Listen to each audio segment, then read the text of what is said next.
Bom dia! Lindo, maravilhoso e abençoado dia na presença de Deus. Estamos no dia 848 do projeto Bíblia para Iniciantes com LP Machado. E estamos no capítulo 14 de Apocalipse. Hoje vamos falar sobre a colheita do fim dos tempos. E vamos ficar com apenas 3 versículos. Do versículo 14 ao versículo 16, 14, 15 e 16, que vão falar sobre uma parte dessa colheita. Mas por que vamos ficar só em 3 versículos? Porque no próximo dia, no próximo estudo, nós vamos terminar o capítulo 14, do 17 ao 20, 17, 18, 19, 20, serão 4 versículos. E eu quis dividir esses 7 versículos em 2 dias, por quê? Esses primeiros 3 versículos vão falar sobre uma colheita. E os outros 4 versículos vão falar sobre outra colheita. E também eu vou trazer aqui uma parábola que Jesus conta lá em Mateus capítulo 13, que vai ter total conexão com essa parte aqui da colheita do fim dos tempos que nós vamos estudar agora. Amém? Então vamos lá. É importante, gente, quando a gente lê a Bíblia, a gente entender a correlação entre os textos. Tem textos lá do Antigo Testamento, Joel, também fala sobre essa última colheita, os últimos dias, a colheita do fim dos tempos. Então, tem vários textos lá atrás, Zacarias fala sobre isso também. E eu quero trazer esses 3 versículos, mais acompanhado desta parábola, que é a parábola do joio e do trigo, que a gente vai ler uma parte hoje também, para que isso fique bem explicado, tá? Então vamos lá.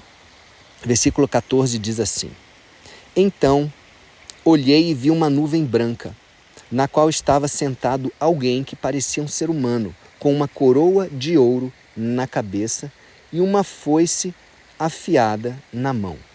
Olha aí, uma coroa de ouro na cabeça e uma foice afiada na mão. Parecia um ser humano. Versículo 15. Outro anjo saiu do templo. Quando fala outro, então deduz-se que essa pessoa aqui era um anjo. Então, outro anjo saiu do templo e gritou bem forte para aquele que estava sentado na nuvem: Use a sua foice e faça a colheita. Olha aí. Use a sua foice e faça a colheita, porque já chegou a hora de colher. Olha aí, já chegou a hora de colher. A terra está pronta para a colheita. Uau! Versículo 16. Depois, o que estava sentado na nuvem passou a foice sobre a terra e fez a colheita. Então, aqui é uma colheita. Não vou dizer que é a primeira, talvez cronologicamente não esteja na ordem aqui, mas é uma colheita. Uma dessas 2 colheitas. Aqui veio em primeiro lugar, tá certo? A partir do versículo 17 é uma outra colheita. Mas o que eu quero trazer aqui, e até para exercitar em você que está acompanhando aí o projeto, a sua vontade de buscar uma revelação. Tá? Eu não vou dizer a respeito de que essa colheita, eu já sei que colheita é essa. Se é uma colheita boa ou uma colheita ruim. Ouvindo só essa parte, responde aí, sozinho, você aí na sua meditação, responde na sua cabeça. Essa colheita que você está ouvindo agora, desses 3 primeiros versículos, use a sua foice e faça a colheita, porque já chegou a hora de colher. A terra está pronta para a colheita. E depois o que estava sentado na nuvem passou a foice sobre a terra e fez a colheita. Esta é uma colheita boa ou uma colheita ruim? Responde aí, tá? Não tenha medo de errar. Só imagina aí, que colheita é essa? É uma colheita de algo bom ou é uma colheita de algo ruim? Porque existem colheitas boas e colheitas ruins. Mas vamos lá no capítulo 13 de Marcos, que diz assim, vamos lá. Lá em Marcos 13, a partir do verso 24, perdão, Marcos não, estou falando Marcos, é Mateus, tá? Mateus, capítulo 24, Perdão, Mateus capítulo 13, versículo 24 até o versículo 30. Fala da colheita. Jesus conta uma parábola sobre uma colheita. Mas vamos falar do versículo 30 aqui, ó. É uma colheita, né, onde tá ali uma plantação. Não, vamos ler ela toda, né? O reino do céu é como um homem que semeou sementes boas nas suas terras. Olha aí, sementes boas. Certa noite, quando todos estavam dormindo, veio um inimigo, semeou no meio do trigo uma erva ruim chamada joio e depois foi embora. Quando as plantas cresceram e se formaram as espigas, o joio apareceu. Aí os empregados do dono das terras chegaram e disseram: Patrão, o senhor semeou sementes boas nas suas terras. De onde será que veio esse joio? Olha aí que interessante, ó. Deus, né, Jesus só planta sementes boas. Mas de onde veio o joio? Aí o patrão falou: ó, foi um inimigo que fez isso. Respondeu ele. Um inimigo plantou a semente ruim, a semente do joio. E eles perguntaram: o senhor quer que a gente arranque o joio? Detalhe, gente, o joio e o trigo são muito parecidos, tá? Só que o joio não frutifica e o trigo sim. O trigo ele serve para alimento, etc. E o joio não, é só mato mesmo. Versículo 29. Não, respondeu ele, porque quando vocês forem tirar o joio, poderão arrancar também o trigo. Aí olha, o que eu quero que foque agora é nesse versículo 30. Diz assim: deixem o trigo e o joio crescerem juntos até o tempo da colheita. Olha aí, o tempo da colheita, que é o que a gente leu lá em Apocalipse 14 a 16, versículos 14 a 16. Então, o tempo da colheita chegou em Apocalipse.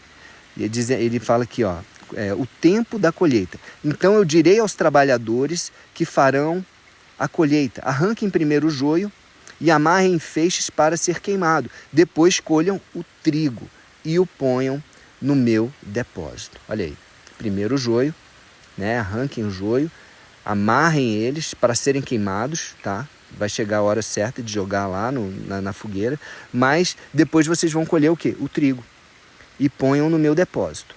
Agora, é interessante que são poucas as parábolas que Jesus conta que depois ele vem com uma explicação.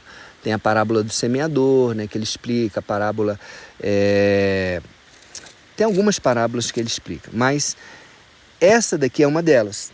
E ó, a partir do versículo 36, depois que ele conta outras parábolas, da mostarda, do fermento e etc., Jesus explica a parábola do joio no versículo 36. Vamos ler o versículo 37, que diz? Ó, Jesus respondeu, eles perguntaram: o que quer dizer essa parábola? Jesus respondeu: quem semeia sementes boas é o Filho do Homem, ou seja, o próprio Jesus, Deus. O terreno é o mundo. Então a terra, né, é o mundo, é a terra. As sementes boas são as pessoas que pertencem ao reino de Deus, ou seja, o trigo, as sementes de trigo são as pessoas que pertencem ao reino de Deus, e o joio, as que pertencem ao maligno. O inimigo que semeia o joio é o próprio diabo, olha aí, ó, é o próprio diabo, e a colheita é o fim dos tempos, olha aí, a colheita é o fim dos tempos. E os que fazem a colheita são os anjos, olha que interessante, lá em Apocalipse, ele traz a revelação mesmo, né, do anjo que vai descer lá da nuvem branca, né, com uma coroa de ouro na cabeça e uma foice na mão. Ele vai fazer a colheita. Aí eu pergunto para você, essa primeira colheita que está lá em Apocalipse, né, primeira cronologicamente assim, né, como está escrito aqui, ela é o trigo, está colhendo o trigo ou está colhendo o joio? O que você acha? A gente vai responder isso no próximo estudo, mas eu quero que você pense, que você exercite isso. Ou então você vai lá na Bíblia, pega, estuda um pouco, vai na parábola. Olha o que diz no finalzinho dessa explicação, ó, versículo 42. Os anjos jogarão essas pessoas na fornalha de fogo, onde vão chorar e ranger os dentes de desespero. Tá? Essas pessoas que ele fala são o joio, tá? O joio, as pessoas que pertencem ao maligno. Então, versículo 43, o povo de Deus, que é o trigo, brilhará como o sol no reino do seu Pai. Se vocês têm ouvido para ouvir, então ouçam. Amém? Gente, é muito importante a gente dar a devida importância a tudo aquilo que está escrito aqui. esse tempo está muito próximo de chegar. Essa colheita está muito próxima de ser realizada. Os tempos estão se acelerando. Não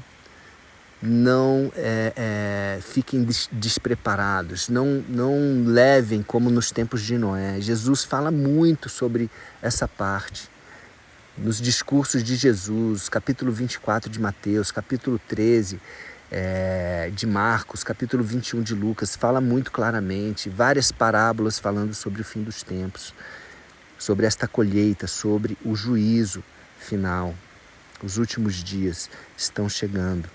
Amém? Então é importante você estar preparado, estar santificado, estar buscando a presença de Deus na sua vida, estar conectado à videira verdadeira. Olha só, grava aí, videira verdadeira, porque no próximo estudo, no dia 849, nós vamos falar sobre um tipo de videira que não é a verdadeira.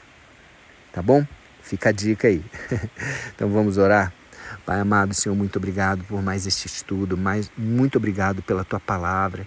Obrigado, Senhor, por nos mostrar, por nos preparar, por nos capacitar, por nos direcionar, nos trazer, Pai, entendimento necessário para este tempo de grande tribulação que se aproxima, Pai. Obrigado por tamanho amor, obrigado por tudo, Senhor Deus, pela sua compaixão, pela sua misericórdia, Pai, por saber, Pai, que mesmo ao passar por sofrimento, por dores, o Senhor tem preparado algo tão maravilhoso para aqueles que forem aprovados, Senhor Deus. E mesmo assim, nós temos vivido tantas coisas maravilhosas, Pai. Nos perdoa porque muitas vezes não agradecemos, muitas vezes reclamamos mais do que agradecemos, Pai. Perdoa, Pai, a nossa limitação, Pai, a nossa fraqueza, que nós possamos estar conectados a Ti, a videira verdadeira, permanecendo na Tua palavra, na santidade, Pai. Obrigado, Jesus. Obrigado, Senhor, por ter morrido naquela cruz. Obrigado, nós Te aceitamos, Jesus, como Senhor e Salvador das nossas vidas. Obrigado, Espírito Santo, vem sobre nós e nos convence do pecado, nos direciona e nos capacita. Amém? Então é isso, pessoal. Um beijo no coração e até o próximo dia do projeto, falando sobre a outra colheita, o outro anjo que vai passar a foice e vai fazer uma outra colheita. Amém? Lembrem-se do que eu passei aqui, da tarefinha, hein? Um beijo no coração e até o próximo dia do projeto.